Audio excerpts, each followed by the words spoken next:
Hello and welcome back to my channel. আশা করছি সকলে সুস্থ আছো আর অবশ্যই ভালো আছো।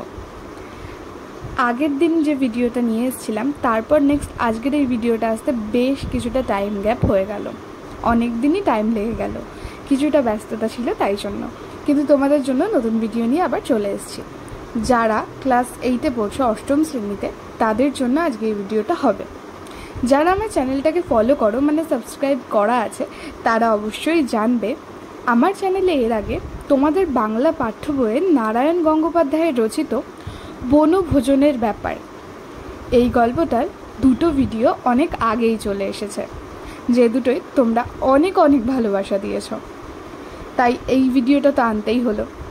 ওই দুটো ভিডিও পার্ট 1 পার্ট 2-এ আমি ওই গল্পটার বিস্তারিত আলোচনা করেছিলাম, মানে ফার্স্ট লাইন থেকে লাস্ট লাইন অবধি পড়েছিলাম, প্রত্যেকটা লাইন পড়ে পড়ে তোমাদেরকে শব্দার্থ বুঝিয়ে পুরো গল্পটা বুঝিয়ে দিয়েছিলাম।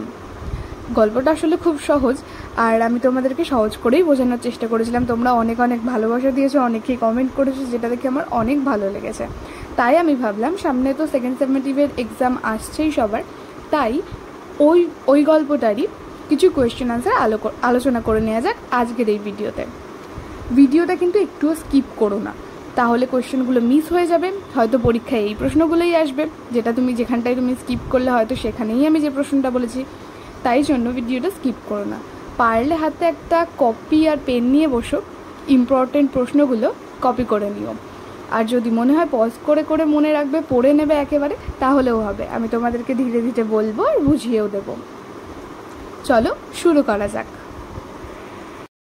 একটা কথা তোমাদের সাথে বলার আছে, একটা ভিডিওকে বানিয়ে, মানে সেটাকে প্রথমে ভাবনা চিন্তা করি কি ভিডিওটা বানাবো, কি বলতে হবে, দেন ভিডিওটাকে বানাতে বসে অনেকবার ভুল হয়ে যাওয়ার পরও অনেকবার চেষ্টা করার পর একটা পরিপূর্ণ ভিডিও বানিয়ে সেটাকে এডিটিং করে আপলোড করে অনেকটা, মানে নিজের অনেকটাই এফর্ট চলে যায়।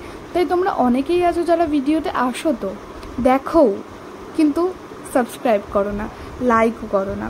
আমি দেখি অনেকে করে, আমার সেগুলো ভালো লাগে, কিন্তু এটাও বুঝতে পারি যে যতজন ভিউজ আসছে, যতজন দেখছে, তারা সকলে তো সাবস্ক্রাইব করছে না, লাইকও করছে না। তাই তোমাদের একটা লাইকে আমার সত্যি অনেক ভালো লাগে। তোমাদের কাছে আমি প্লিজ রিকোয়েস্ট করছি, তোমরা আমার চ্যানেলে আজকে নতুন হয়ে থাকলে আমার চ্যানেলটাকে প্লিজ সাবস্ক্রাইব করে নাও, যাতে পরবর্তীতে আসে নতুন ভিডিওগুলো তোমরা দেখতে পাও। তোমাদের জন্যই আমি ভিডিওগুলো বানাই অনেক কষ্ট করে। তো আমি আজকে আশা করি তোমরা সবাই আমার কথাটা রাখবে, একটা কমেন্ট করে যাবে, লাইক করবে আর সাবস্ক্রাইব করে নিও। আর যদি কোনোটারই টাইম না হয়, একটা সাবস্ক্রাইব আর লাইক করে দিয়ে যেও। চলো এবার শুরু করা যাক। বনভোজনের ব্যাপার নারায়ণ গঙ্গোপাধ্যায়ের। বনভোজনের ব্যাপার প্রশ্ন উত্তর, এগুলো হলো 1 মার্কসের প্রশ্ন।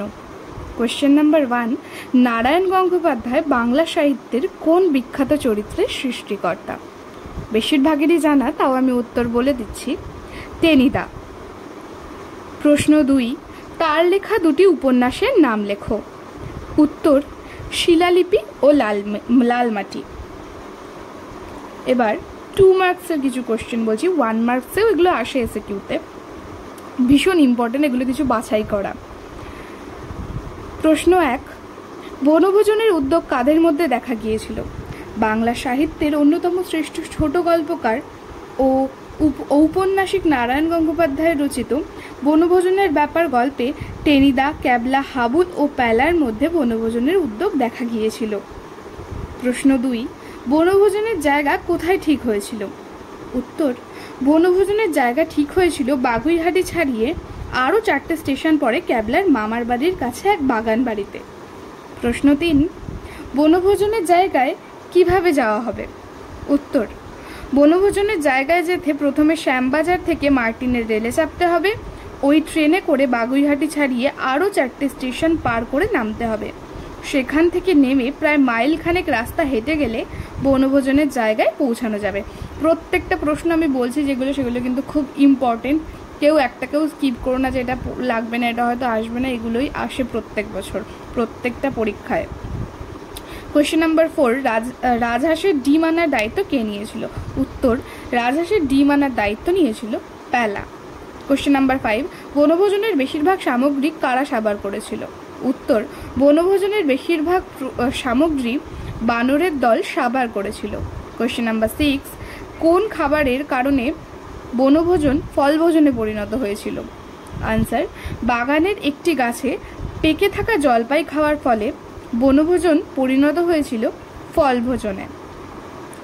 দেখো, আজকে আমি কয়েকটা পার্টে পার্টে আলোচনা করছি। মানে 1 নম্বরে আমি কিছু হাতে কলমের শর্ট কোয়েশ্চেন, সেকেন্ডে এসএকিউ আলোচনা করব, তারপর কিছু ধ্বনিতাত্ত্বিক বিচার করব যেগুলো তোমাদের পরীক্ষায় এসে থাকে, সন্ধি বিচ্ছেদ করব যেগুলো পরীক্ষায় আসে। আমি শুধু এসএকিউ বলছি না, এই গল্প থেকে যেগুলো মোস্ট ইম্পর্টেন্ট কোয়েশ্চেন সেগুলো আলোচনা করছি আজকে।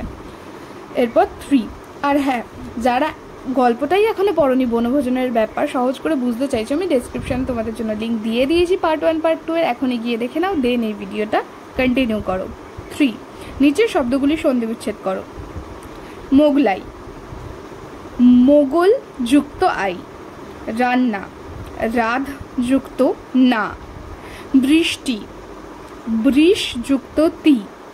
পরীক্ষা, পরিযুক্ত ইক্ষা। আবিষ্কার, আবিযুক্ত কার। যারা সন্ধি বিচ্ছেদ করতে একটু খটোমটো হচ্ছে, যাদের করতে ঠিকঠাক পারছো না, তাদের যদি একটা ফুল সন্ধি বিচ্ছেদের ভিডিও লাগে আমাকে কমেন্টে জানাবে, আমি তোমাদের জন্য ভিডিওটা নিয়ে আসবো। যারা কমেন্ট করে তারা জানে, তারা যে ভিডিওগুলো আমাকে চায় কমেন্টে, যে ডাউটগুলো বলে, সেগুলো আমি পরের ভিডিও ক্লিয়ার করে দিই। 4, নিচের শব্দগুলির ধ্বনিতাত্ত্বিক বিচার করো। বিচ্ছিরি, বিশ্রী, তারপর সেটা এসেছে বিচ্ছিরি, তাহলে কি? সমীভবন। প্ল্যান্টেন, অনুকার শব্দ। লিস্ট, লিস্টি। ধনাগম, ই স্বরধ্বনির আগমন। ভদ্দর, ভদ্র, সমীভবন।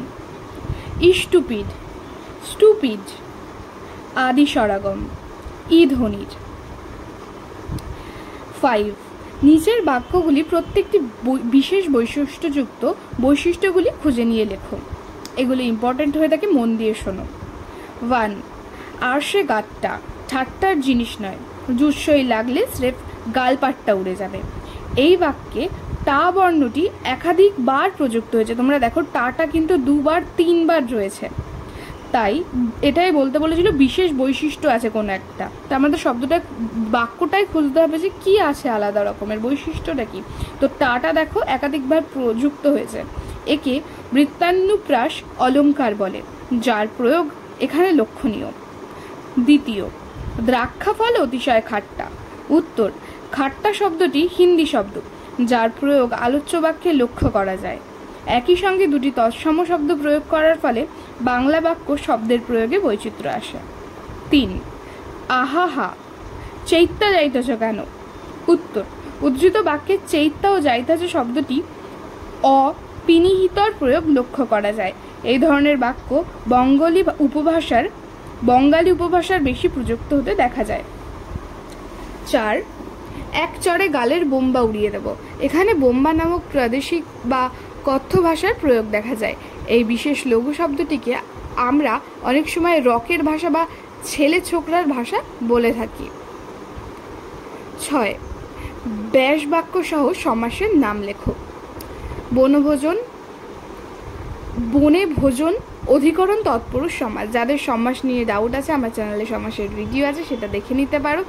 কিংবা যদি নতুন করে কোনো তোমাদের ভিডিও চাই, সমাসের কোনো একটা সমাস উল্লেখিত কোনো একটা এই টপিকটা নিয়ে ভিডিও, সেটা আমাকে কমেন্টে জানাতে পারো।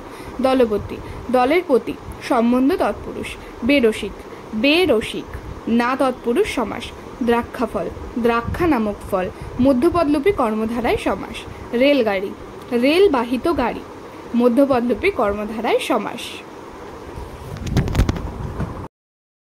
এই ভিডিওটাতে ছিল পার্ট 1, পার্ট 2 অবশ্যই আসবে এই ভিডিওর। আজকে এই পর্যন্তই থাক, এরপর আরও নতুন নতুন কিছু কোশ্চেন আনসার নিয়ে আসবো, যেগুলো পরীক্ষায় আগেও এসেছে আর এখনও আসার চান্স সেমভাবে আছে।